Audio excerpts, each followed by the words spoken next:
Here we've come to week 7. Prepare to fight.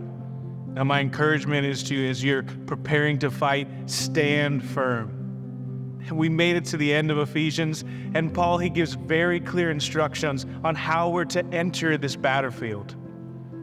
Who better to give instructions than someone who's been through as much as Paul? Man, we've talked about it in weeks past here in the book of Ephesians. Man, the culture that he dealt with, it was a lot spiritually. But today in our culture, we don't often think of the spiritual realm or even that it's real, which is so devastating in our Christian walk. Paul very much believes it, and so did Jesus, which is a wake-up call to any of us who are out there that may feel like, hey, it's not real, or we discount it. The battle is daily, not just every once in a while, every single day. Man, and there's 2 big points, 2 big final instructions. Be strong and put on that armor. Now, not just a couple of pieces, the whole thing. Now, I don't know, I'm not a big camper, but the one time I went camping, I was packing my sleeping bag, the tent, everything else, all the things that I felt like I needed, and then the next day we got out there, I realized that I forgot my sleeping bag, so I slept in a tent. I was covered, but I was cold.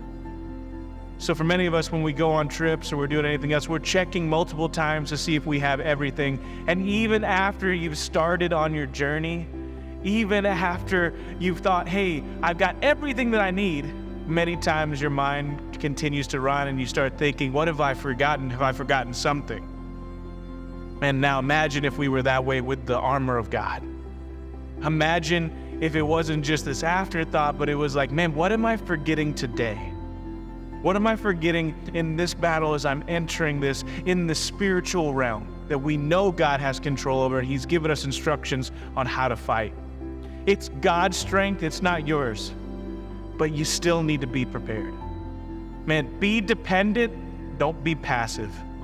Don't be apathetic. How strong you are, it does not matter. And honestly, we've seen, and you've probably seen in your life, the areas that you think you're the strongest in are often the ones that you fall in. Man, overconfidence can lead to a big weakness in your life. Man, J.D. Greer states it this way: if dependence is the objective, then weakness becomes an advantage. So the first command, be strong in the Lord, and the second command is let's put on that armor. Let's put the whole thing on. So this letter, it's about the gospel. And these aren't just random pieces or tag or add-ons that end up all together. Man, no. Put it all on. And it's the summation of the gospel. Getting ready for the fight by putting on the armor is how you accomplish the command stated there in verse 10. And you are dependent on Jesus. It's His grace that saves you. That's the gospel. Now, the same outlook you need to have when you're living out your Christian life, when you're walking this out daily. What are those pieces? The belt of truth. Where do you find truth? Man, the Word of God is the only way that you can stand against the enemy. And the enemy, listen, always from the beginning till now, does the Word really say this? Have you been rooted? No. Know the truth so that you will not be deceived. Doubt it or neglect it or not give priority to it, that's where you're going to fall. Man, the breastplate of righteousness. It covers your vital organs in your body. It's all covered in righteousness, His righteousness. Whatever areas isn't in obedience, the enemy, they're going to come, they're going to attack. And whatever area that isn't under control, where there's no obedience, that's exactly where they're going to exploit you. The shoes of the gospel of peace. Man, feet, they're offensive.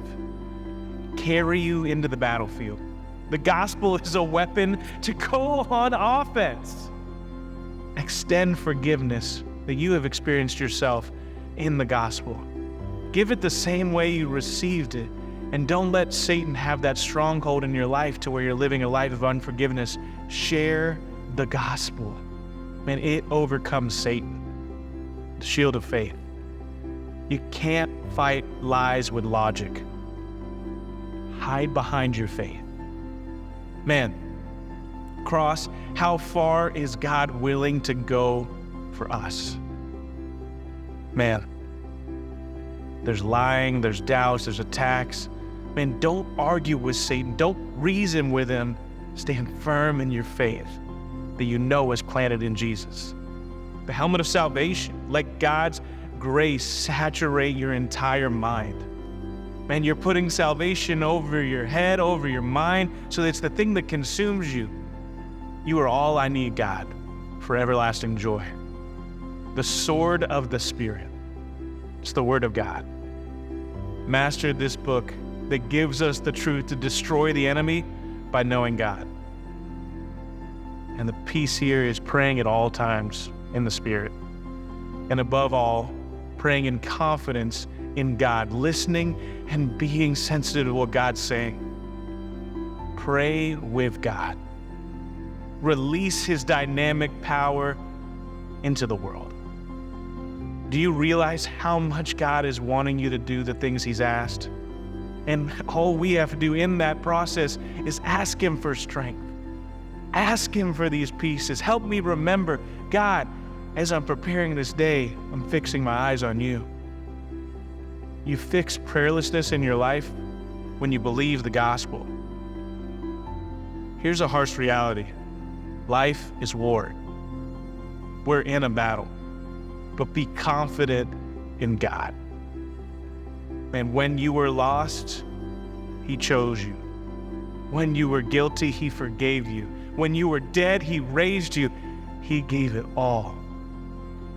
So that when you were His enemy, He brought you close. He wants you to do now is to share that inheritance that you've been sealed with. Fight. Stand firm. Prepare each day. And know that it's God's power in your life that's going to affect it, that's going to empower it, that's going to transform it to help you live these things out.